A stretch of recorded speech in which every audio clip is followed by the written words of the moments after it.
Oh, this is going to be good. This is going to be good. It's going to be good. You do content for a living. You know what you're doing. I do content for a living. Yeah, you're and this right here is Car Con Carne, presented by the Autobarn Mazda of Evanston at 1015 Chicago Avenue. I'm James Van Oslo. Ashlee Piper, author. Ashlee Piper is my guest. But before we get to her and the food that is smelling so good in my car, I should say I'm sitting here in a Mazda CX-9. It is a gorgeous 2017 CX-9.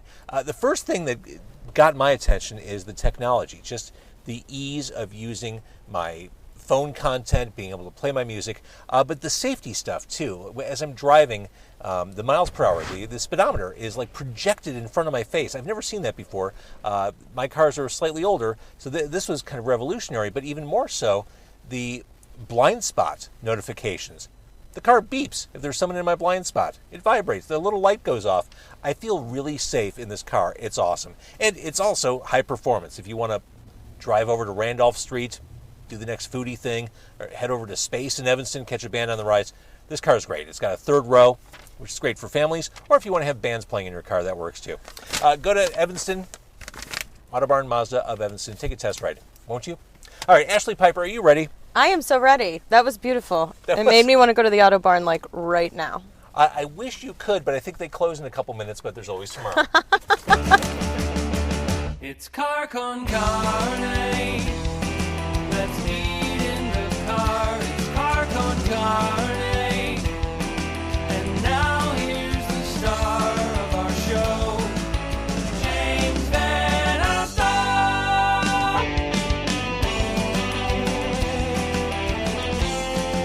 You've been lavaliered. I'm lavaliered. It's just like homecoming. I do, yeah. I feel like I'm on The Price is Right, so we're ready. We're like here, you know. Just don't look down at the microphone, because then you become super loud, Ashlee Piper. Oh, okay. I will not. Just a helpful hint. All right, so you are a vegan, a well-known, well-spoken vegan. As such, we are at a vegan restaurant, or we're outside a vegan restaurant tonight. We are outside Urban Vegan. Yes. Which is on Montrose, just off Ashland. And as I do this, I'm going to start the Facebook Live so people can peek in and see just what it is we're doing. We're about to eat in a car. We're about to eat in a car. We're about to eat vegan food. It's car sin carne, which would be Spanish for without. Without carne. We're without the carne today. We're without the carne. Yep. This is the Facebook live stream. This is Car Con Carne, presented by the Autobarn Mazda of Evanston. A lot of words, but awesome place. And that's Ashlee Piper, author. It's funny, when I sat down with the Autobarn guys, I said, occasionally I'll have guests who swear. Are you okay with that? And they said, yeah, I think we're okay. So my first guest, now that they are a sponsor of this show, has a new book called Give a Shit. Yeah. And we're off to the races. And we're off to the race. Well, you have to have like the subtitle of the book, which is Do Good, Live Better, Save the Planet. It kind of gives some context to Give a Shit. It does. And we're eating vegan tonight at Urban Vegan on Montrose by Ashland. I worried before we met, and I shouldn't have, because I've read your stuff. You have a very likable, funny personality in print, but I was worried you wouldn't enjoy being near me, because I don't have that high-minded set of eco-friendly ethics that you do. Oh, well, that's nice of you to say high-minded, but I'm kind of like, I like to let people be as they are and do what they want to do. I think that, nothing good ever comes from like pushing yourself on people, Well, here's even though I have a book called Give a Shit, but whatever. Here's how paranoid I've been. I went grocery shopping. I was at Mariano's a couple days ago, and I thought about you because I realized I went there with a list, but it wasn't a complete list. I had a couple things written down, and I kind of winged the rest of it. I thought that's not something Ashlee Piper would do. I mean, I definitely wing my grocery shopping. I think I thank you for putting me on such a pedestal, but really I am a fallible, flawed human being in many, many ways. So you can go on with your bad self, James, and have no list. No list when you grocery shop. Thank you. Are you like dying for your food right now? I'm a little hungry. Oh, okay. Well, good. All right, so here's the thing about Ashlee Piper, sustainability expert, a minimalist. I don't understand what that is, and I'll ask you what that is. Okay. You don't do carryout containers. You bring your own. Well, so, I have done carryout containers. Sometimes it's blizzarding and I want Ethiopian food and I order it, and it comes in a container that might be considered disposable, but I do my best. Look, we've got fries in a silicone bag here. I hope Look at that this. they You are brought- not garbage, but I hope they haven't been like steaming in here the whole time. But You brought the family silver for my burger. yeah, I brought you a stainless steel tiffin for your burger, and I've never had the burger at Urban Vegan, so here we go. Here we go. You're trying it, and then your little fries are here. My little fries. You know what? Your little fries are going to be right there, because this car has like so many different spaces in here. This is like a car you can really eat in. This is a huge car. It's the CX-9. Yeah. Of course, from the Autobarn Mazda of Evanston. But look at this. Yeah. These fries look delicious. They're like You want a not fry? bad. No, I'm good, thank you. Want a fry? Because no, thank you though. But I have the vegan chicken nuggets, and this container can be recycled. This is technically like a disposable container, but I will recycle it. Maybe I'll upcycle it into a gift for you at some point in our lives. I love that. And now then that the we're sauce best friends. in a jar.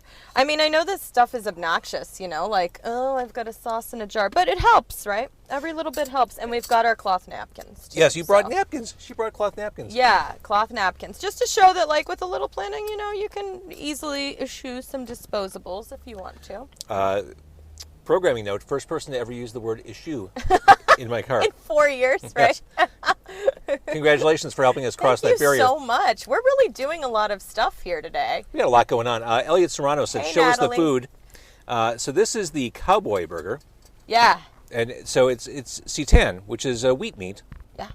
And it's on just like a thin... Like a sandwich then. Yeah, so I feel kind of good eating this. Like I'm not going to... Yeah, I'm not eating like a schmuck here tonight. It's got Vegenaise on there, which is, that's the Lord's sauce right there. Vegenaise, the vegan mayo of, choice, in my book at least. So hopefully it's good. It looks like it's good. And I have the vegan chicken nuggets from Urban Vegan, which you highly recommend. That's the first thing you mentioned when I saw you. I highly recommend them. They're so crispy. My goal was eating Something- food that wouldn't make a mess in this car, which was Yeah. graciously loaned to me by the Autobarn Mazda of Evanston. Yeah. That's going to be a problem. It's I'm going to a make a mess saucy on. sandwich. It is a saucy sandwich. I'm a saucy sandwich. I'm afraid of making a mess in your stuff. Elliot wants to know what flavor sauce. Elliot, do you mean on his sandwich or the sauce in the jar here? Probably the jar, right? Because you already said Vegenaise. This is like a hot sour sauce for the chicken nuggets. Mm-hmm. Yes, Natalie, the nuggets are legit. They're so good. I feel, I don't have any shame. There's no shame in this nuggets game, because this is going to be elegant to eat in a car as well. I'm going to be like crumb central here, but. I'm making a mess in your family's silver.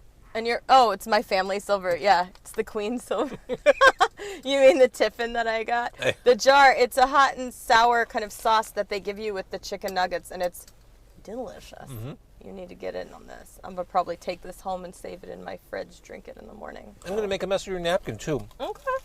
I realize that's okay with you. Mm-hmm. It feels a little weird. Everything can be washed, Mm-hmm. Mm-hmm. It's like we're at your granny's house. It's just like it. Mm-hmm. All right, so let's talk a little bit about you. Let's do that. Give a shit. When did you catch that bug, or when were you thusly inspired to be more conscious of the world around you and doing right by it? Ooh, that's a nice way to frame it. I've always cared about certain issues. Since I was a kid, I was really into animal welfare and animal rescue and cruelty-free cosmetics, things like that. But I became an ethical vegan probably about, many, many years ago. It's hard to quantify, actually, at this point. And I was kind of like a single-issue vegan. I was sort of like, animal rights only. And then when I understood some of the environmental implications or benefits to eating more plant-based and living more plant-based, I got more interested in sustainability. So I probably ramped up my own personal interest in sustainability maybe like 10 years ago. The idea of eating meat being so hard on the environment, this is something I didn't know, and you can explain this. Mm-hmm. The amount of water it takes to produce meat. This is something that never would have entered my mind. Right. It's crazy. Sorry, I just spilled sauce all over myself. I hate to say it, better you than the car. Mm-hmm. Better you than the car. Mm-hmm. Yeah. Yeah, I'm not marring this beautiful car.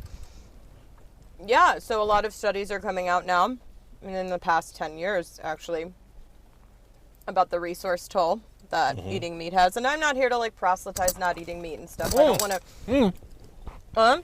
First Am time. First time to use that word.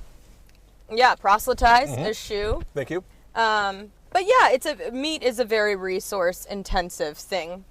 Even if you're not into animal rights, even if you're like, I effing hate animals, they're so garbage, you know. The land, the water, the grain, the fuel to transport, all that stuff, it's very taxing. And then the pollution that comes from. There are like studies that show anywhere from 17% to 51% of all of the harmful global emissions are attributed to animal agriculture. That's a lot. It's ridiculous. That's a lot, right? So every like little meatless meal helps, right? So like right now we're sitting in this young Mazda and we're just like eating a meatless meal, living our best lives. This is delicious. Is it good? Is it saucy and fun? It's a mess. I didn't expect it to be this messy. But I like seitan. I mean, yeah, seitan's nice, you know. Put in like a little wheat meat. Do you want a chicken nugget? I would like that. Hang on one second. I did go to the farmer's market this weekend. That's good, right? Yeah, farmer's market's amazing. Yeah, and me. It's good for the soul. It's good for, you know, things travel a lot less distance. I spend money recklessly at the farmer's market because everything looks exciting and novel there. 100%. I spend a lot of money on like the convenience foods at the farmer's markets. Vegan Peru. I think this is another thing about being vegan is we live in a city where we have tons of great vegan options. So I'm very grateful.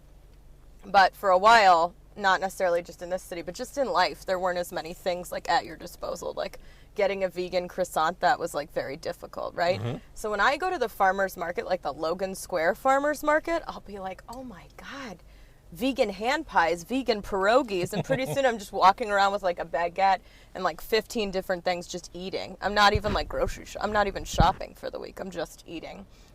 I know you're right for BuzzFeed. Yeah. You ever do one of those quizzes like, which ethical vegan are you? Okay. Hopefully not the annoying one. But, you know, like choose a Jack Nicholson in my life movie. I have been, for sure. Yeah, which ethical vegan are you? The militant one. Right. The one with no friends. So, when I do go to the grocery store, what should I be looking for? What am I looking for on labels? Like, obviously anything that can't be found in nature is probably a bad thing, right?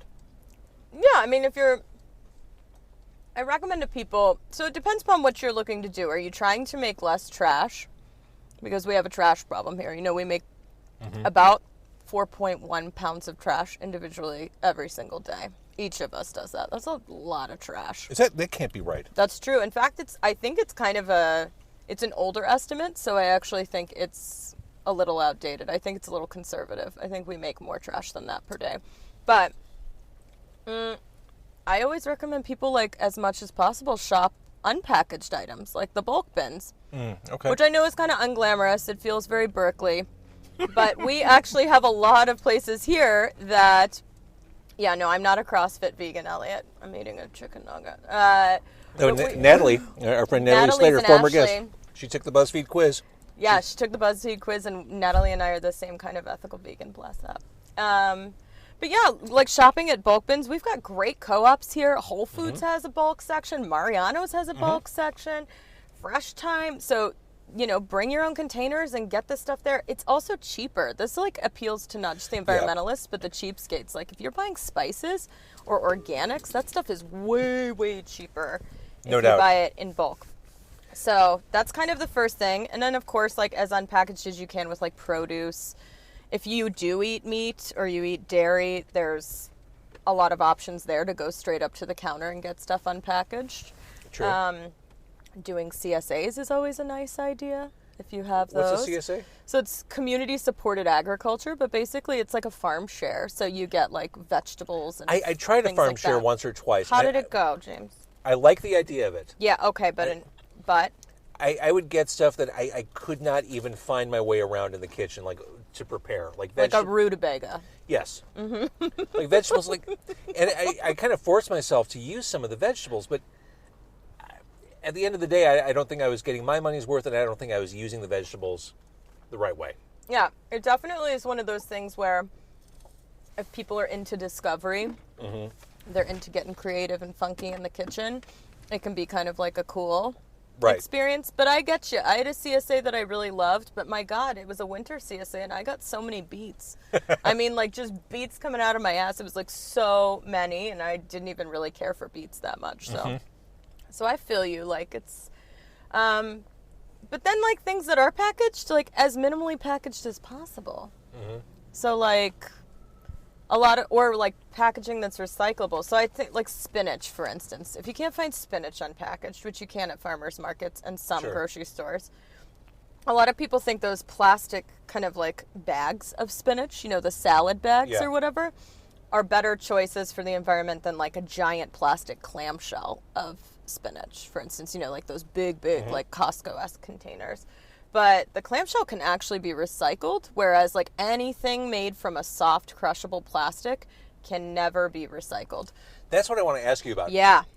Recycling. Yeah. I'm okay at it, but I know I could be better. Mm-hmm. One thing I learned from you, grocery bags. When you get plastic grocery bags, those are not things you should toss into the regular recycling bin, which was a surprise to me. Yeah, so in Chicago, our recycling service can't handle those. So if you do have like a plastic shopping bag or Ziploc bags, actually, which I don't encourage anybody to get those. It's so easy to bring your own shopping bag now. And we have all these like little alternatives too. Yeah, this like silicone bag that's sealable. It's an alternative to a Ziploc bag. If you have them, a lot of places like Trader Joe's and Whole Foods have a special receptacle where you can recycle those. Which So you can actually bring those. Yeah, so when you first walk into some of those places, it'll say like recycle grocery bags here or whatever, and you can bring them and put them in there. Didn't even realize. And you can also reuse the hell out of them. I mean, I have some plastic grocery bags at my house from either people coming over and bringing stuff for parties or whatever, and I just use them as much as I can. Like, recycling's not exactly, I don't want to be a bummer, but like recycling isn't the saving grace that we think it is.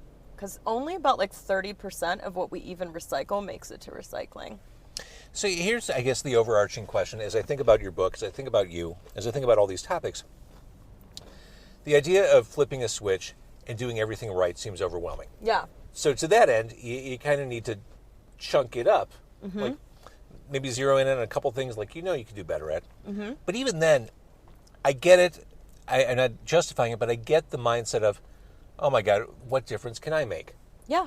Okay, so I'm eating out of one of these bags, and Yeah. I'm eating out of your family's silver. What have I really done?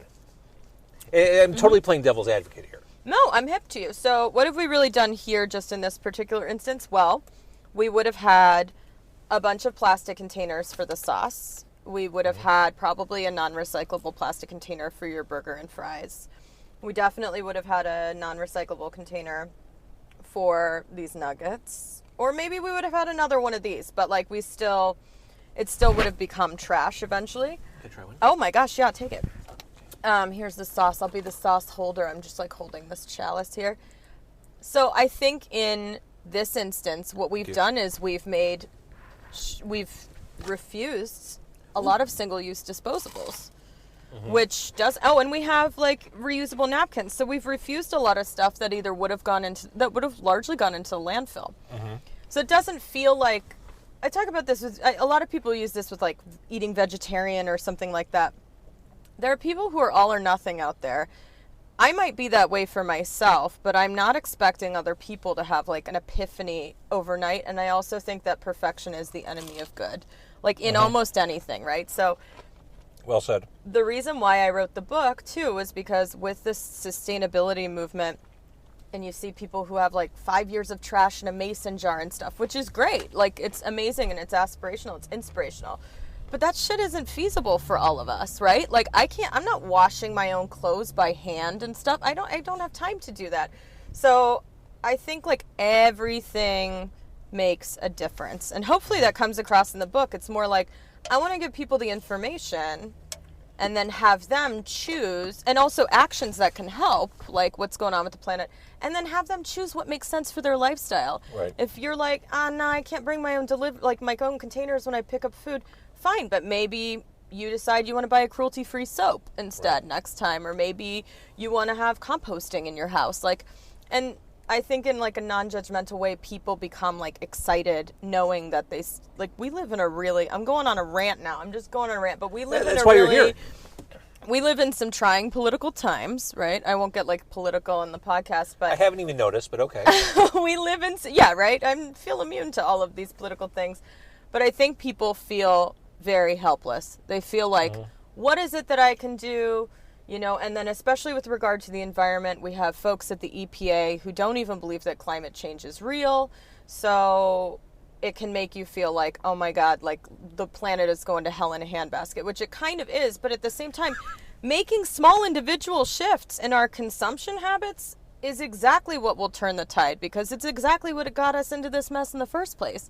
Like, we have statistical evidence that our consumption habits that have increased, especially since like post-industrialization, post-World War II, like are directly contributing to polluting and messing up the planet. So if we dial those back a little bit and we try to do a little bit better, it does make a difference. And we inspire each other too. I see people doing all sorts of, look at the straws thing. Like, a lot of people are getting, like, specifically asking for no straws because it's like, except for James who got a straw today. But there are a lot of people who are doing that. It's a very big movement now. And that was something that like just kind of started from a few people noticing, and then some celebrities pushing it out, and now straws are like villain number one. But changes are happening, so I think it's positive. See, I kind of feel, as I've been thinking about this, I kind of feel that eating and even grooming are probably the easiest things to attack for a lot of people. Eating and grooming. Changing your diets, using ethical, cruelty-free products. Sure. Seems like the easiest things to make, or to make a change with. Yeah, or how you dress, too. Like, see, I disagree. It seems like it would be hard to find things that are, from belts to everything else, it would be hard to really lock in on a vegan. Right. So I don't necessarily, again, this isn't, I mean, would it be great if everybody bought, like, or you wore vegan fashion stuff? Yes. But I'm much more of a proponent of buying secondhand than I, just generally, than I am of just having everything be vegan. Now, it's great if you can have both, but I look at like how much we throw away just in clothing and shoes every year. So I'm like, in the book, I approach the wardrobe section much more like, yo, use what you have. Like, use and appreciate and mend what you have first. Because we're in like, we live in this, I'm getting real existential, but we live in a society that's rooted in marketing. So we think that we're stressed people, we're busy people, and we think that we're going to feel better if we hit up the stores and buy a bunch of stuff. And a lot of times we don't. We just buy shit, just to buy shit. So I think like that's where the minimalistic part comes in too. It's not necessarily saying like live an ascetic life. Probably the first time ascetic's also been said on here. Live an ascetic life and don't have a lot of things. Like, no, I'm not saying that. I just mean like you don't have to have a ton of things to have enough and to live well. So with clothing, especially for women, we just buy tons of stuff because we think a new dress will make us feel better or whatever. And instead, a lot of that stuff never gets worn. It hits up the landfill. It decomposes in there for many, many years, and it contributes to climate change. So that makes perfect are you sense. feeling like so joyful in this this car podcast? No, I think every minute of it. Here's the thing. I should mention again, Car Con Carne, presented by the Autobarn Mazda of Evanston. We're in a Mazda CX-9. It's a 2017. Go there and take a test ride. Like, super nice, approachable, helpful, not pushy. Like the kind of people you want to run into when you go to buy a car. They're sponsoring this podcast. They've got to be cool people. Thank you, Ashlee Piper. And this car is legit. I mean, I didn't even realize it had a freaking third row in here. We could transport a church band in here. We could. I mean, I'm telling you, next time I do a band performance, an in-car performance, I'll use a CX-9. But no, in answer to your question, I think this is good conversation to have. And the way you present it, you're not an asshole. Thank you. You present it in a way. I mean, you've got all your facts. There, you have some very clinical data there, but you approach it in a very like, okay, it's just us friends talking. Like you get this stuff. Yeah. And I think that's the appeal of your book, which again is called "Give a Shit." Give a shit. So, this book is really meant for. It's not necessarily for the converted. It's not necessarily for the people who are already in the tank for, being better people and thinking more ethically about the world. It's for people like me who maybe want to do better, but I'm kind of overwhelmed by the idea of just the totality of doing better. Well, you're a champ in my book already, but yeah, it's meant to be resonant, hopefully for the converted, but mostly for people who, I don't even know if converted's the right word, mostly for people who maybe didn't think it was a problem. Mm-hmm. Maybe didn't think that there was anything that they could do that would like effectuate like change. So yeah, I'm looking at these comments.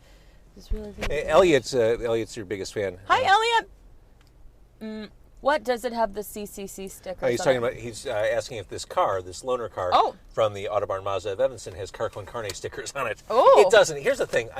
Up until today, my car had branding on it, which was cool. It was very helpful. My kids hated it because every now and then I'd be driving with the kids, and someone would pull up next to us, give a thumbs up, honk the horn. Right.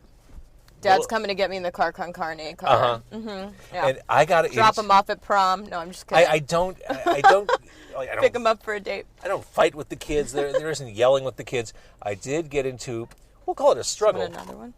I would. Hang on one second. Okay. These chicken nuggets are delicious. They're a problem. Soy nuggets. Yeah, they're probably full of soy. I like it. I'm not going to eat your last one, Ashley. No, we have a whole other container. It's just been hanging out in my purse. Oh, my Lord. This is the beauty of bringing your own stuff is suddenly you're like a golden girl, you know? Seriously. Like, I could take this into a movie. Who's going to know? Who's going to stop me? So I had a struggle with my 16-year-old. So his first ever summer job, best ever first gig for a teenager, he was an usher at Ravinia. Oh, that's a good hookup. Pretty sweet, right? Did you get to see Blondie and stuff, or what? I don't think he liked a single concert he went to. He came back from Ian Anderson of Jethro Tull, and I said, so, Noah, what did you think of that concert? I don't know what that was. I don't know what that was. But anyway. He's he's a young man living in troubled times. He needed a ride to Ravinia to get to work. And the clock was ticking. He had to walk out the door. The only car available to use was my branded vehicle. I said, just take my car. No, I can't. I'm like, sure you can. No one's going to give you a hard time. And you want the free branding at Ravinia. Let's be real. No, those people don't get me. That's going to be the story of my autobiography. Those people don't get me. They don't get me. They're there for the CSO. They don't get me. But he flat out refused to drive my car to the point where there may have been elevated voices. And again, there are never elevated voices in the Van Osdell house. But there were, and I ended up just path of least resistance. I did drive him and pick him up after the show. But dropped him up. But in the Car Con Carne. Yeah. I mean, that's cool, I think. That's akin to, like, that's akin to, like, your dad driving the Red Bull car. It's pretty sick. Do you want some sauce, man? It's sort of like... No, I don't want to double dip. I don't care. I care. Oh, you care? All right. What do you have, like TB or something? It's okay. Do. No, do you? I do. This car actually doubles as an iron lung. That's great. Mazdas these days know no bounds. The technology, every year.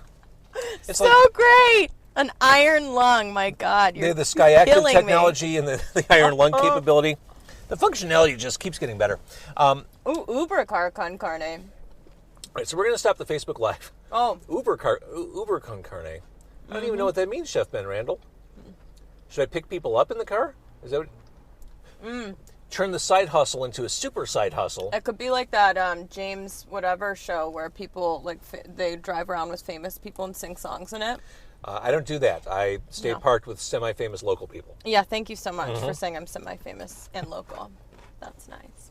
It's a hyper-local. Yeah. I am local. Yeah, it's a local show. All right, we're going to stop the Facebook Live. If you like this podcast, please tell a friend. That's Ashlee Piper. She's amazing. Buy her book. It's called Give a Shit. Yeah, buy my book. Give a Shit. Buy her book. Thank you. Sorry if I double dipped in the sauce. Oh no, I didn't. I'm already like self-aware of how messy I got your napkin and how much. Oh my God, I'm gonna take it home and wash it. It's nothing. Please, seriously, it ain't no thing. Listen, I bring my cloth napkins with me all the time, so I throw them in the wash with like my laundry and stuff. So it's good. It's all clean. How long did it take you to write Give a Shit? Only about 3 weeks. No. Yeah, way. Are we still recording? I'm like, way. We were still recording. No, how is that even possible?